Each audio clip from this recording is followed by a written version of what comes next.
نحمده ونصلي ونسلم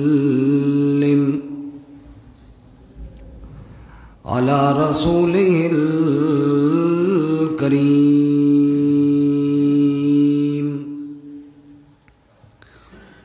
أما بعد فأعوذ بالله من الشيطان الرجيم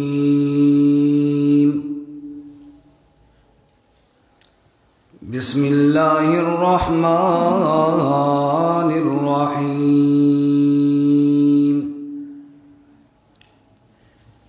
يا أيها الذين آمنوا من يرتد منكم عن دينه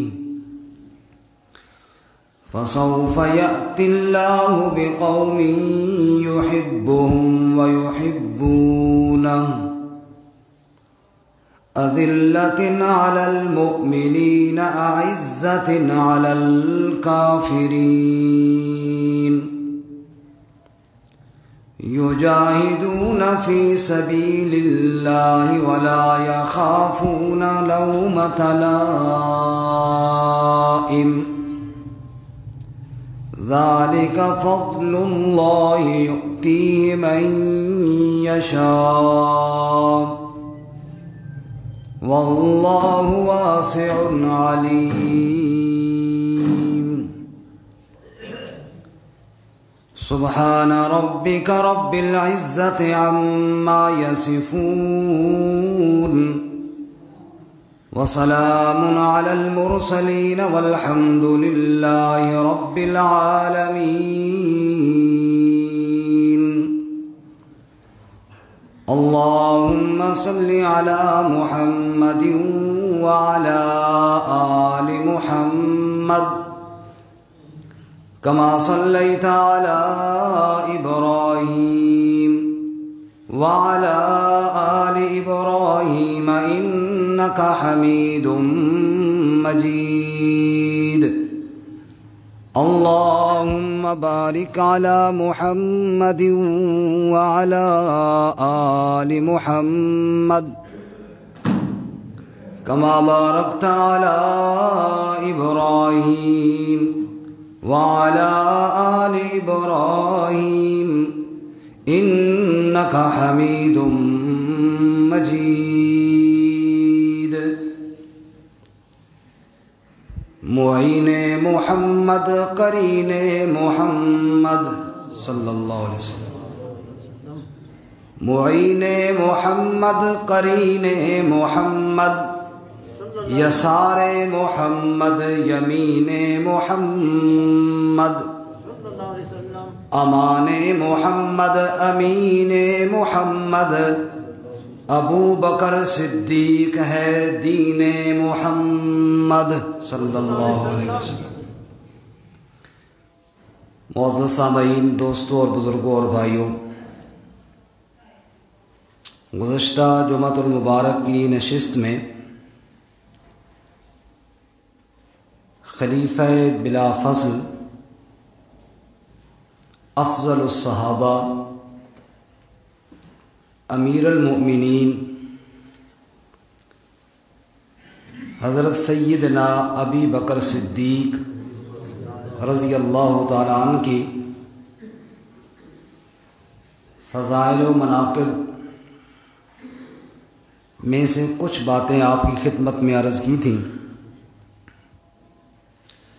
سب سے پہلے تو گزشتہ جمعۃ المبارک کی گفتگو جو نامکمل تھی اس کو چند الفاظ میں مکمل کر کے پھر اللہ نے توفیق دی تو حضرت سیدنا ابو بکر صدیق رضی اللہ تعالیٰ عنہ کی خلافت کے چند ایک اہم کارنامے بھی آپ کی خدمت میں عرض کروں گا۔ اللہ رب العزت قرآن و سنت کے مطابق صحیح بیان کی توفیق عطا فرمائے، ہم سب کو اس کے مطابق عقیدہ اور عمل نصیب فرمائے۔ گزشتہ جمعۃ المبارک کی نشست میں ایک بات تو یہ عرض ہوئی تھی کہ صدیق تو صحابہ اکرام سارے تھے ہی، لیکن ابو بکر صدیق اکبر تھے، اس لیے کہ ان کی صداقت کی گواہی خود اللہ تعالیٰ نے عرش برین سے نازل فرمائی۔ دوسری بات، فضائل تو سارے صحابہ کی ہیں ہی، لیکن ابو بکر صدیق افضل ترین ہیں۔ سورۃ النور میں اللہ تعالیٰ ابو بکر کا ذکر کرتے ہوئے فرماتے ہیں وَلَا يَأْتَلِ أُولُو الْفَضْلِ مِنْكُمْ، کہ فضیلت والے شخص کو مستحق کا خرچہ بند نہیں کرنا چاہیے تھا، تو اس کی فضیلت کا ذکر اللہ نے اسپیشل فرمایا۔ تیسری بات کہ تقوی والے تو صحابہ تھے ہی، اولئک هم المتقون، لیکن ابو بکر صدیق رضی اللہ تعالیٰ عنہ صحابہ کرام میں سب سے بڑے متقی تھے۔ اس پر ایک مختصر سا واقعہ عرض کر کے پھر آپ کی خلافت کی حقداری اور چند واقعات۔ آپ سب سے بڑے متقی کیسے تھے؟ حضرت سیدنا ابو بکر صدیق رضی اللہ تعالیٰ عنہ کپڑے کا کاروبار کیا کرتے تھے، اور اللہ نے جو مال دیا اس میں سے غلاموں کو خرید کر آزاد کیا کرتے تھے۔ جہاں بھی ظلم دیکھتے ابو بکر صدیق رضی اللہ تعالیٰ عنہ وہاں غلاموں کو آزاد کرتے، بالخصوص وہ اہل ایمان جن پر کفار ظلم کر رہے ہوتے، ابو بکر صدیق رضی اللہ تعالیٰ عنہ کو آزاد کرتے۔ حضرت سیدنا بلال رضی اللہ تعالیٰ عنہ کے نام سے کون سا مسلمان ہے جو واقف نہیں ہے؟ سب جانتے ہیں حضرت بلال رضی اللہ تعالیٰ عنہ کو۔ حضرت بلال رضی اللہ تعالیٰ عنہ جو مؤذن رسول بنے، ان کو بھی ابو بکر صدیق رضی اللہ تعالیٰ عنہ نے خرید کے آزاد کیا تھا۔ مؤذن رسول بھی ابو بکر صدیق رضی اللہ تعالیٰ عنہ کا آزاد کردہ غلام تھا۔ آج یوم کشمیر بھی ہے، ہمارے ہاں کشمیریوں کے ساتھ اظہار یکجہتی کیا جا رہا ہے۔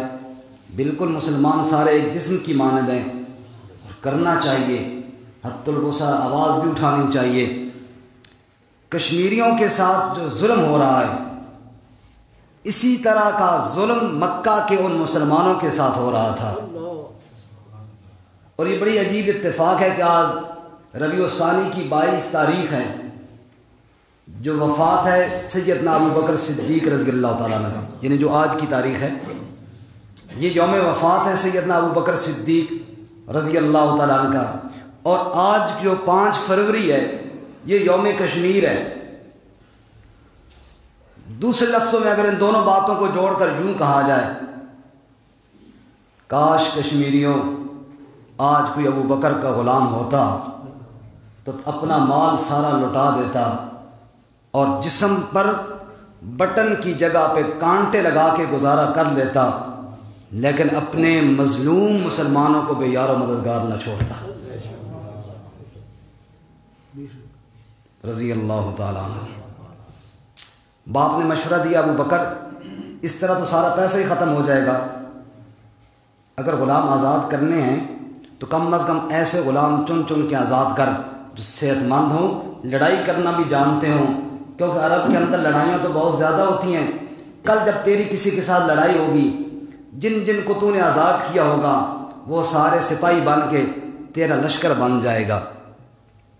ابو بکر صدیق نے والد صاحب کو جواب دیا، بابا بات اور مشورہ آپ کا ٹھیک ہے، لیکن میں دنیا کی کسی جنگ میں کام آنے کے لیے آزاد نہیں کر رہا، میں تو اپنے رب کی رضا کے لیے آزاد کر رہا ہوں۔ جب یہ جواب دیا ابو بکر نے، ابو بکر کا یہ جواب سن کر اللہ رب العزت اتنے خوش ہوئے کہ اللہ تعالیٰ نے قرآن پاک میں سورہ اللیل نازل فرمائی اور فرمایا وَسَيُجَنَّبُهَا الْأَتْقَى الَّذِي يُؤْتِي مَالَهُ يَتَزَكَّى وَمَا لِأَحَدٍ عِندَهُ مِن نِعْمَةٍ تُجْزَى إِلَّا ابْتِغَاءَ وجہ ربہ الاعلی۔ اوے دنیا والو، ہر ایماندار بندہ یہ چاہتا ہے میں دوزخ کی آگ سے بچ جاؤں، اللہ ہم سب کو بچائے آمین۔ ہر بندہ مومن اس کی یہ تمنا ہے میں رب کے عذاب سے بچ جاؤں، اللہ کی پکڑ سے میں محفوظ رہوں، میں جہنم کی ایندھن بننے سے بچ جاؤں۔ اللہ کریم فرماتے ہیں میرا ہر مومن بندہ دوزخ سے بچنے کی کوشش کر رہا ہے، اور میں بچاؤں گا بھی صحیح، لیکن میرا پکا وعدہ ہو گیا نبی کے اس یار ابو بکر کے ساتھ، وَسَيُجَنَّبُهَا الْأَتْقَى۔ ایک ہوتا ہے متقی اور ایک ہوتا ہے اتقا۔ اتقا کا معنی سب سے بڑا متقی۔ اللہ کریم فرماتے ہیں جو متقیوں میں اتقا ہے نا، جو کہتا ہے میں دنیا میں کسی جگہ کام آنے کے لیے غلام آزاد نہیں کر رہا، میں تو اپنے مالک کی رضا کے لیے آزاد کر رہا ہوں۔ وَسَيُجَنَّبُهَا الْأَتْقَى، اس سب سے بڑے متقی کو اللہ ضرور دوزخ سے بچائے گا۔ الَّذِي يُؤْتِي مَالَهُ يَتَزَكَّى، جو مال اس لیے دیتا ہے تاکہ پاک ہو جائے، دنیا میں کسی سے کوئی لالچ نہیں رکھتا۔ وَمَا لِأَحَدٍ عِندَهُ مِن نِعْمَةٍ تُجْزَى، دنیا میں کسی پر احسان کر کے کوئی بدلہ نہیں لینا چاہتا، إِلَّا ابْتِغَاءَ وَجْهِ رَبِّهِ الْأَعْلَى، وہ جو پیسہ بھی لگاتا ہے صرف اپنے رب کی رضا کے لیے لگا رہا ہے۔ سبحان اللہ۔ آج بھی دنیا میں لوگ پیسہ لگاتے ہیں، سارے تو نہیں، بڑے مخلص لوگ بھی ہیں، لیکن اکثریت دیکھو تو نمود و نمائش والے۔ کئی جگہ ہم نے دیکھا 1000 روپے کا نوٹ دے کر 7 تصویر پورے گھر والے بنا رہے ہوتے ہیں۔ اللہ فرماتا ہے إِلَّا ابْتِغَاءَ وَجْهِ رَبِّهِ الْأَعْلَى، میری رضا کی خاطر صدقہ دینے والا نبی کا میرا یار ابو بکر صدیق رضی اللہ تعالیٰ عنہ، اس کو دوزخ سے ضرور بچاؤں گا۔ جس نے سب سے پہلے میرے نبی کا کلمہ پڑھا، خود اللہ کے نبی صلی اللہ علیہ وسلم ارشاد فرماتے ہیں میں نے جس پر بھی اسلام کو پیش کیا اس نے تھوڑا بہت توقف ضرور کیا، کسی نے کوئی دلیل مانگی، کسی نے کوئی مہلت مانگی، سوچنے کا ٹائم مانگا، سوائے میرے یار ابو بکر صدیق کے۔ جب میں نے اس پر اسلام پیش کیا، جب میں نے اس کو بتایا، ابو بکر مجھے اللہ تعالیٰ نے تاج نبوت پہنا دیا ہے۔ ابو بکر نے کہا یا رسول اللہ، اگر اللہ نے آپ کو رسول بنایا ہے، ابو بکر پہلا آپ کو امتی بننے کے لیے تیار کھڑا ہے۔ یہی وجہ ہے کہ رحمت کائنات امام الانبیاء حضرت محمد الرسول اللہ صلی اللہ علیہ وسلم نے ارشاد فرمایا او لوگو میں نے ہر ایک کے احسانات کا بدلہ دے دیا ہے، ابو بکر میرا وہ یار ہے جس کے احسانات کا بدلہ قرض رہ گیا قیامت والے دن اللہ خود ادا کرے گا۔ ایک دن اللہ کے نبی بیٹھے ہوئی ہیں، رات کا وقت ہے، آپ کی پیاری بیوی ام المومنین سیدہ عائشہ صدیقہ کہو رضی اللہ تعالیٰ عنہ نبی پاک کے پاس بیٹھی ہیں۔ حضرت سیدہ عائشہ صدیقہ رضی اللہ تعالیٰ عنہ نے پوچھا، آسمان پہ ستارے جگمگا رہے تھے، یا رسول اللہ یہ بتائیں اتنے زیادہ ستارے ان گنت، کیا کسی کی نیکیاں ان ستاروں کے برابر بھی ہو سکتی ہیں؟ ستاروں کی مانند بھی کسی کی نیکیاں ہیں؟ آپ نے فرمایا ہیں۔ فرمایا کس کی یا رسول اللہ؟ فرمایا وہ اتنی نیکیاں ان گنت تو میرے عمر کی ہیں۔ حضرت سیدہ عائشہ صدیقہ رضی اللہ تعالیٰ عنہ حیران رہ گئیں، ان کے دل میں یہ خیال تھا شاید میرے بابا ابو بکر کا نام اللہ کے نبی لیں گے، آپ نے ابو بکر کا نام نہ لیا، عمر کا نام لے لیا۔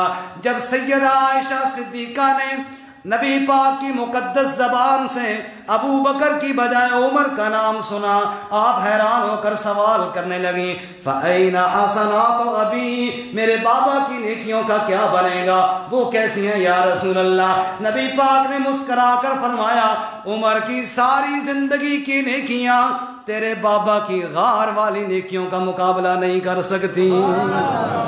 ابو بکر کے کیا کہتے ہیں؟ سبحان اللہ. کسی جاتے نہیں چھوڑیا سنگ یار دا مکے دا بازار ہوئے چاہے غار تے مزار دا. ہر وقت نبی کا ساتھ دینے والا غار کے کٹھن راہوں پر جب ہم آج بھی چلتے ہیں 1.5-2 گھنٹے اگر مسلسل چلے تو وہاں جا کر پہنچتے ہیں. پتھریلی زمین پر بڑے بڑے حاجی آج بھی تھک جاتے ہیں. اس وقت کیا عجیب منظر ہوگا. ابو بکر کبھی نبی پاک کے دائیں جانب کبھی نبی پاک کے بائیں جانب کبھی آگے کبھی پیچھے. کیوں ابو بکر دائیں بائیں ہو رہا ہے؟ یا رسول اللہ اس لیے ہو رہا ہوں اگر کوئی بدبخت آپ کی طرف تیر پھینکے وہ تیر ابو بکر کے سینے پہ لگے نبوت محفوظ رہنی چاہیے. رضی اللہ تعالی. سبحان اللہ. اللہ کریم فرماتے ہیں وہ نبی پاک کا ساتھ دینے والا پھر نبی پاک کا ساتھ جب غار کے اندر اس نے نہیں چھوڑا. اللہ کریم نے بھی اس منظر کشی یوں فرمائی قرآن میں الا تنصروا فقد نصرہ اللہ اذ اخرجہ الذین کفروا ثانی اثنین اذ ہما فی الغار. سبحان اللہ. ثانی اثنین اذ ہما فی الغار اذ یقول لصاحبہ لا تحزن ان اللہ معنا. اللہ کریم فرماتے ہیں اوے دنیا والو اگر میرے نبی صلی اللہ علیہ وسلم کے ساتھ تم تعاون نہیں کرو گے میرے نبی کی نصرت نہیں کرو گے اللہ کو تمہاری کوئی ضرورت نہیں. اللہ ویسے نصرت کرے گا جب میرے نبی کے ساتھ ابو بکر صدیق تھا. کہو سبحان اللہ. گویا کہ اللہ تعالیٰ تنبیہ کر رہے ہیں ڈانٹ رہے ہیں امت کو نبی کی نصرت کرو اور اس ڈانٹ سے بچ رہا ہے تو صرف ابو بکر بچ رہا ہے کیونکہ وہ نبی کے ساتھ غار میں تھا. اللہ کیا فرما رہے ہیں اذ یقول لصاحبہ لا تحزن ان اللہ معنا. جب ابو بکر صدیق غار کے اندر نبی پاک کے دیدار کی لذتیں اٹھا رہے تھے کسی نے کیا خوبصورت بات کہی. ابو بکر صدیق کی گود میں رحمت کائنات کا چہرہ یوں لگ رہا تھا کأن القرآن یفتح فی الرحل جیسے رحل کے اندر قرآن کا نسخہ کھلا ہوا ہوتا ہے. مکے والے تلاش کرتے کرتے غار کے دہانے پر پہنچ گئے. نبی پاک صلی اللہ علیہ وسلم سے ابو بکر صدیق رضی اللہ تعالیٰ عنہ نے کہا یا رسول اللہ اگر وہ نیچے جھانک کر دیکھیں گے ہم ان کو نظر آ جائیں گے. اللہ کے نبی نے کیا جواب دیا؟ کہا ما ظنک باثنین اللہ ثالثہما. ابو بکر ان دو کے بارے میں تیرا کیا خیال ہے جو دو اکیلے نہیں تیسرا رب بھی ان کے ساتھ موجود ہے. وقت بڑا مختصر ہے توجہ کریں گے بات سمجھ میں آئے گی. ایک ابو بکر ایک اللہ کے نبی کا اللہ ثالثہما تیسرا اللہ بھی موجود ہے. تھوڑا پیچھے پلٹ کر دیکھو ماضی کے ورقوں میں ایک موسیٰ علیہ السلام دوسرے ہارون علیہ السلام سامنے فرعون کا لشکر ہے. قرآن میں اللہ بیان کرتے ہیں اللہ تعالیٰ نے موسیٰ علیہ السلام سے کہا اے موسیٰ ڈرنے کی ضرورت کوئی نہیں خطرے کی ضرورت کوئی نہیں اننی معکما اسمع و ارا. موسیٰ دو تم ہو تیسرا میں اللہ بھی تمہارے ساتھ ہوں. اور صدیاں گزرنے کے بعد غار ثور کے اندر جب نبی کے ساتھ ابو بکر صدیق موجود تھے وہی بات اللہ کے نبی نے پھر دہرائی ما تقول ما ظنک باثنین اللہ ثالثہما. ابو بکر میں اور تم دو اکیلے صرف نہیں ہیں اللہ ثالثہما. جیسے موسیٰ اور ہارون کے ساتھ تیسرا اللہ موجود تھا ایسے آج محمد اور ابو بکر کے ساتھ بھی اللہ موجود ہے. معین محمد کرین محمد یسار محمد یمین محمد امان محمد امین محمد ابو بکر ہے دین محمد صلی اللہ علیہ وسلم. یمان یسیر دائیں بائیں. نبی پاک کا دایاں بھی ابو بکر ہے, نبی پاک کا بایاں بھی ابو بکر ہے. اللہ کے نبی صلی اللہ علیہ وسلم گھر سے باہر نکلے, دیکھا ابو بکر صدیق رضی اللہ تعالیٰ عنہ بھی آ رہے ہیں, ادھر سے عمر خطاب رضی اللہ تعالیٰ عنہ بھی آ رہے ہیں. آپ نے دایاں ہاتھ ابو بکر کے کندھے پر رکھ لیا, بایاں ہاتھ عمر کے کندھے پر رکھ لیا, آگے چلتے جا رہے ہیں. ایک صحابی نے دیکھا, دیکھ کر حیران رہ گیا, یا رسول اللہ عجیب انداز میں چلتے ہوئے آ رہے ہو. رحمت کائنات نے فرمایا ہاکذا نباس یوم القیامہ. ارے حیران کیوں ہوتا ہے, صرف دنیا میں یہ ہماری چال نہیں, محشر والے دن رب کے دربار میں بھی اسی طرح اکٹھے جائیں گے. یار نبی دیا یاراں دا سچ ہووی تا چل مدینے, ویکھ لے جوڑ مزاراں دا. سبحان اللہ. اب یہ ابو بکر خلیفہ بننے کے حقدار کیوں نہ ہوں جن کو نبی پاک ہر وقت ساتھ لگائے؟ یہی وجہ ہے میرے بھائی, یہی وجہ ہے میرے بھائی. نبی پاک صلی اللہ علیہ وسلم مرض الوفات کے اندر ہیں, غشی طاری ہو جاتی ہے, رات کا وقت ہے, نماز کا ٹائم ہے, لوگ مسجد میں انتظار کر رہے ہیں. اللہ کے نبی وضو فرمایا, اٹھنے کا ارادہ فرمایا, پھر آپ پر غشی طاری ہو گئی ہے, پھر آپ صلی اللہ علیہ وسلم کے اوپر غنودگی چھا گئی ہے. کچھ دیر کے بعد پھر آپ نے آنکھ کو کھولا, اصل الناس, لوگوں نے نماز پڑھ لی کہ کوئی نہیں. لا یا رسول اللہ بل ینتظرونک, نہیں یا رسول اللہ آپ کے انتظار میں بیٹھے ہیں. اچھا پانی لاؤ میں پھر وضو کروں. پھر آپ نے وضو فرمایا, پھر غشی طاری ہو گئی. تیسری بار جب آپ نے پوچھا, لوگوں نے نماز پڑھی کہ کوئی نہیں, نہیں یا رسول اللہ وہ آپ کے انتظار میں ہیں. فرمایا مرو ابا بکر فلیصلی بالناس, ابو بکر سے کہہ دو میرے مصلی پہ کھڑا ہو کر لوگوں کو نماز پڑھائے. کس کو کہہ دو؟ بولو زور سے بولو, کس کو؟ ابو بکر کو کہہ دو میرے مصلی پہ کھڑے ہو کر نماز پڑھائے. نبی پاک صلی اللہ علیہ وسلم کی حیات طیبہ میں 17 نمازیں نبی کے مصلی پہ کھڑے ہو کر پڑھانے والے کو ابو بکر کہتے ہیں. یاد کر لو کتنی نمازیں پڑھائیں؟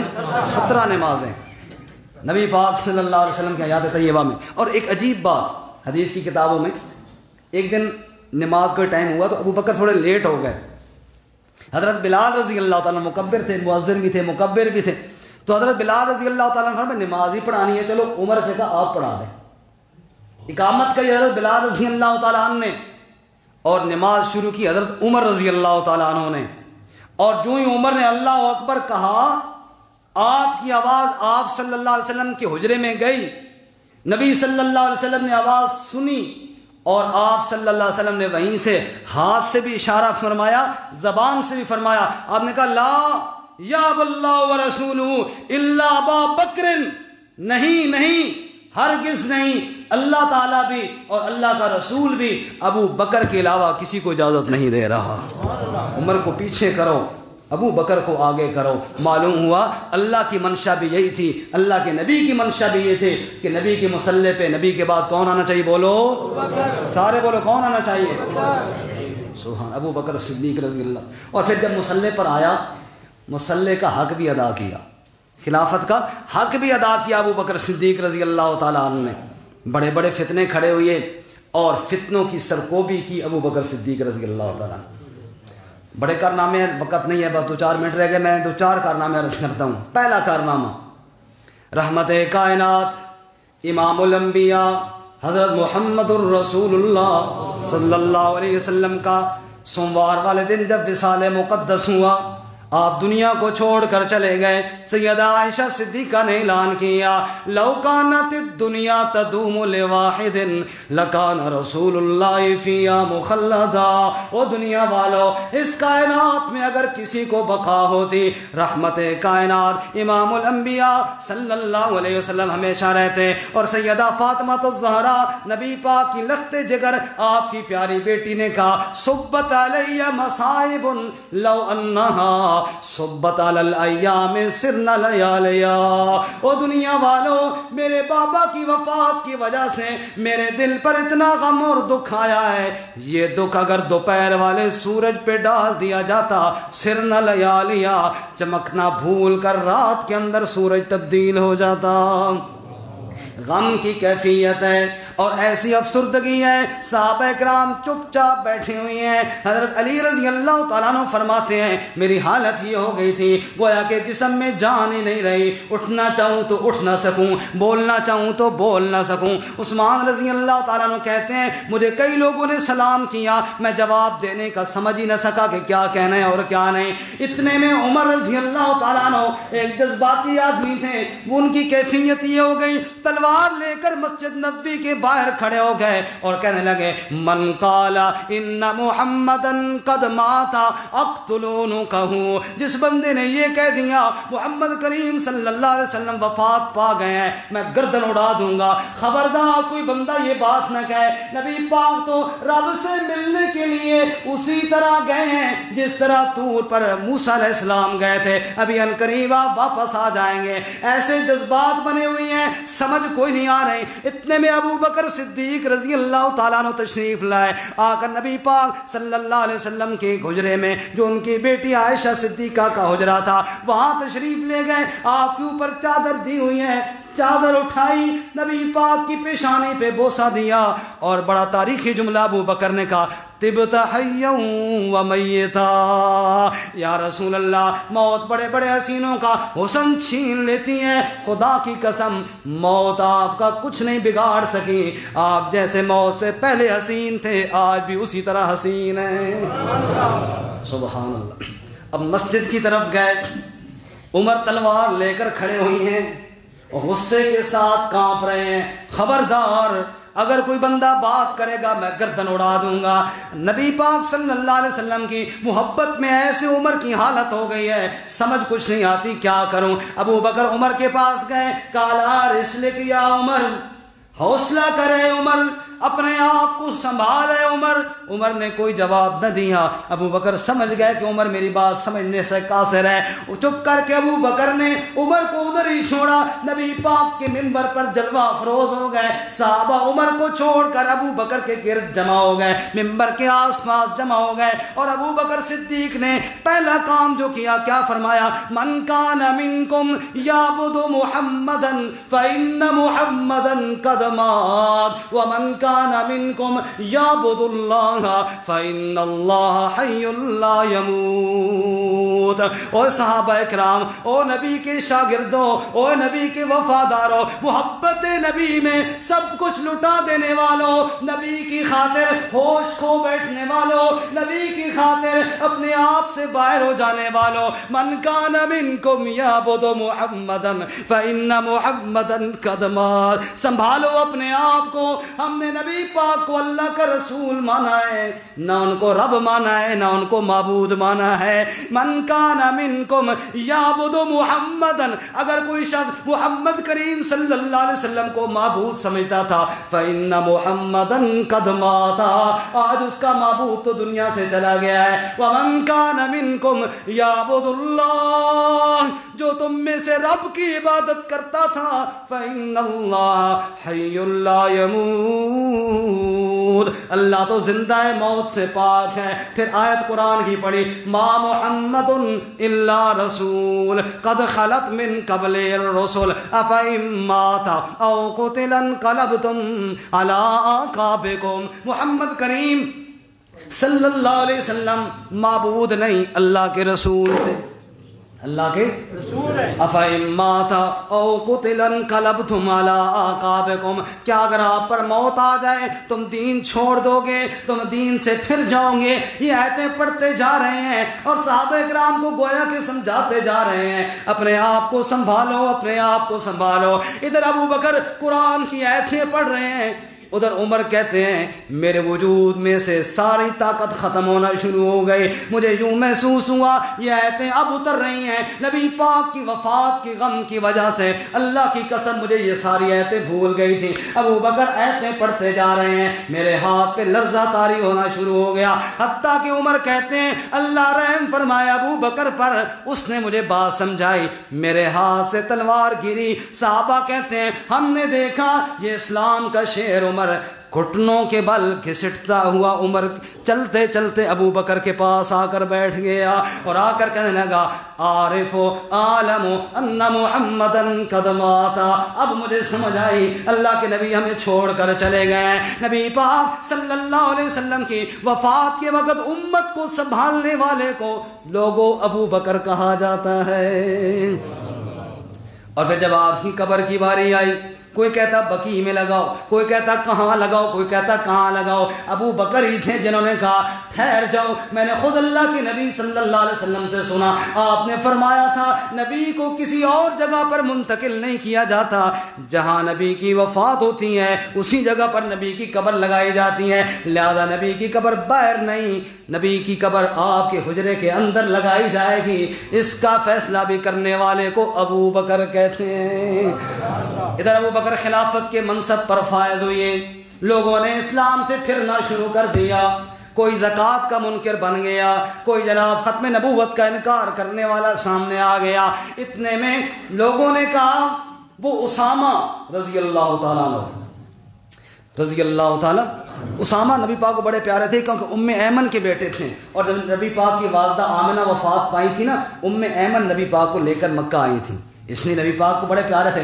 نبی پاک صلی اللہ علیہ وسلم نے اسامہ کا لشکر شام کی طرف روانہ کیا تھا اور وہ مدینہ سے باہر نکل چکا تھا، نبی پاک کی وفات کی خبر سن کر واپس پلٹ آئے۔ اب ذرا ابو بکر خلیفہ بنے، لوگوں نے پوچھا اب خلیفہ کی اجازت لے کر جانا ہے۔ ابو بکر سے اسامہ نے پوچھا امیر المومنین اب کیا حکم ہے ہمارے لیے، شام جائیں یا نہ جائیں؟ فرمایا تم ضرور جاؤ۔ صحابہ نے مشورہ دیا ابو بکر ادھر بڑے فتنے پھیل رہے ہیں، کوئی زکوٰۃ کا منکر ہے، کوئی ختم نبوت کا منکر ہے، کوئی اور مرتد ہونے کی چکر میں ہے، اسامہ کے لشکر کو روک دو تاکہ باقی فتنوں سے نمٹ لیں، شام کا جہاد بعد میں ہو جائے گا، مدینہ کو سنبھالنا پہلے ضروری ہے۔ ابو بکر کا جواب سننا، ابو بکر نے کہا او نبی کے یارو، اگر میری بوٹی بوٹی بھی مدینے میں کر دی جائے، جس لشکر کی تشکیل اللہ کے نبی نے کی ہے ابو بکر کبھی واپس نہیں کرے گا۔ اسامہ کے لشکر کی تشکیل اللہ کے نبی نے کی ہوئی ہے۔ ایک انصاف کے لیے ہاتھ جوڑ کر میں عرض کرتا ہوں، میری عادت نہیں تنقید کے لیے، جو نبی پاک کا اتنا تابع دار ہو وہ نبی پاک کا حق غصب کر سکتا ہے بھلا؟ سارے بتاؤ، ایمان سے بتاؤ، کچھ تو سوچو۔ رضی اللہ تعالی عنہ۔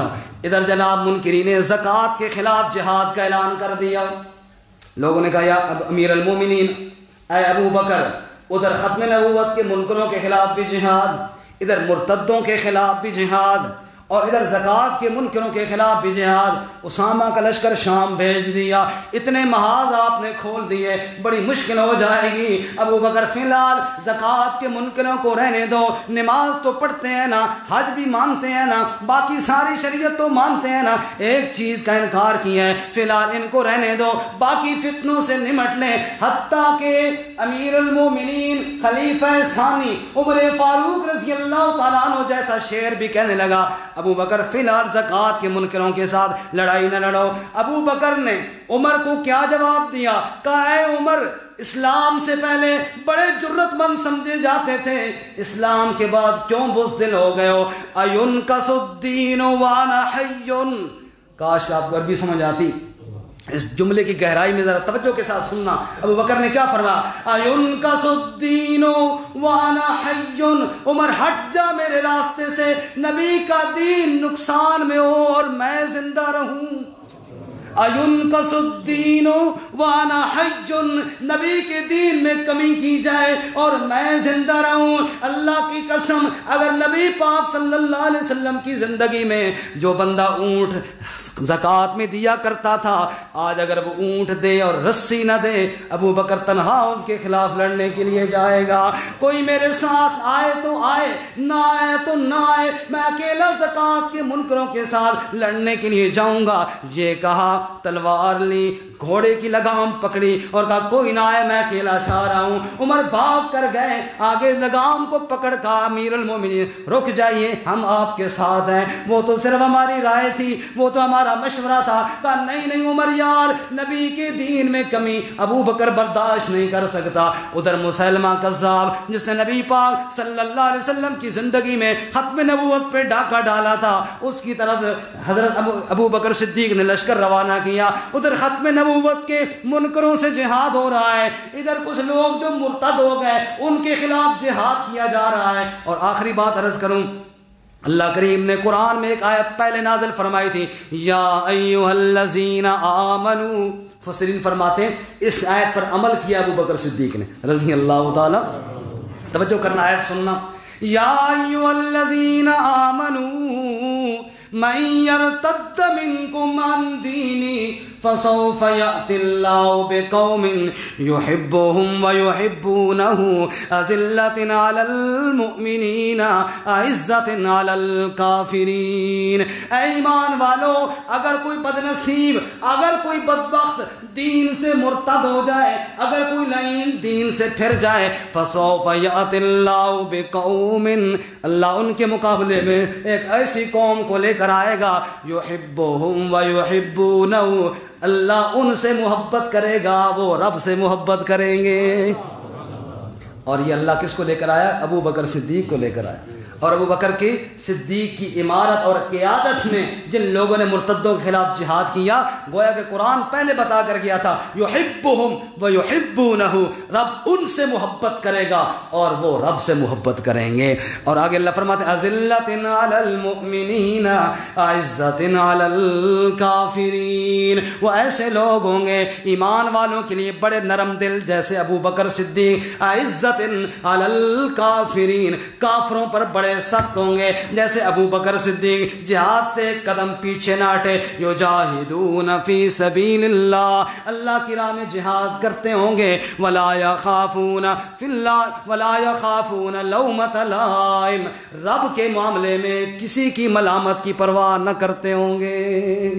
اور اس پر عمل کیا کس نے؟ بولو سارے بار والے بھی بولو، کس نے عمل کیا سب سے پہلے؟ ذالک فضل اللہ یؤتیہ من یشاء، رب کہتا ہے یہ رب کا فضل ہے، جس کو اللہ چاہے دے۔ اور یہ فضل اللہ نے سب سے پہلے جس کو دیا اس کو کیا کہتے ہیں؟ ابو بکر صدیق رضی اللہ تعالیٰ عنہ۔ بات ختم کریں، ٹائم تھوڑا اوپر بھی ہو گیا معذرت کے ساتھ۔ آخری بات میرے ساتھ محبت کے ساتھ مل کر ابو بکر کا نام لیں، مصطفیٰ کا ہم سفر، سارے بولے دو دفعہ بولے ابو بکر ابو بکر، مصطفیٰ کا ہم سفر، مصطفیٰ کا ہم سفر، گلی گلی نگر نگر ابو بکر ابو بکر، گلی گلی نگر نگر ہے چرچے جس کے عرش پر ابو بکر، زور سے بولو ڈھیلے ہو گئے ہو، ہے چرچے جس کے عرش پر، ہے چرچے جس کے عرش پر، اور لگے گا نعرہ فرش پر ابو بکر ابو بکر۔ نبی پاک کا وہ یار،